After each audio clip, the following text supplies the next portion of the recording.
শরীফ হাদি আজকে রাষ্ট্রীয়ভাবে শোক দিবস।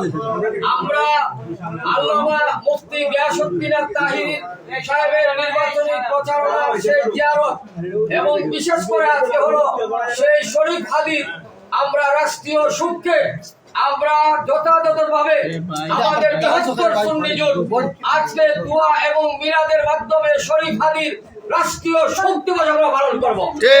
এটাই হচ্ছে আমাদের আজকে মুখ্য বিষয়। আমরা এখন জিয়ারত করব, জিয়ারত করার পরে যদি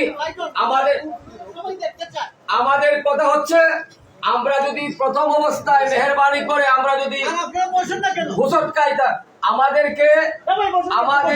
আজকে আদব রক্ষা করতে হবে এবং আমাদেরকে কোনো উৎপীড়িত কথা আমাদের পক্ষ থেকে হতে পারবে না।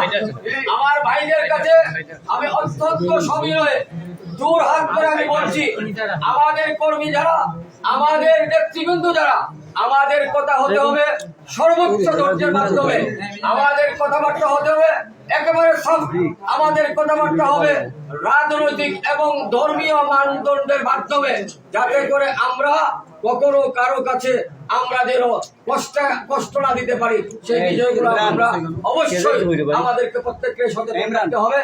আগামী ইনশাআল্লাহ আমাদের মোমবাতির কার্যক্রম শুরু হবে। তবে নির্বাচন কমিশনের পক্ষ থেকে যে আচরণ বিধি দেওয়া হয়েছে, এই আচরণ বিধি কখনো আমরা লঙ্ঘন করতে পারবো না। আমাদের সামনে সফলতা হাতছানি দিয়ে ডাকছে, আমাদের সফলতাকে এই মুহূর্তে যদি আমরা ভঙ্গুর করে দেই তাহলে চলবে না। আমাদের এই সফলতাকে হাতছানি দিয়ে যেভাবে ডাকছে আমরা সমাধান করে আমাদের তথ্য সহকারে আমাদের অবস্থানে নিয়ে আসতে হবে। এই জন্য সকলকে ধন্যবাদ। আসসালামু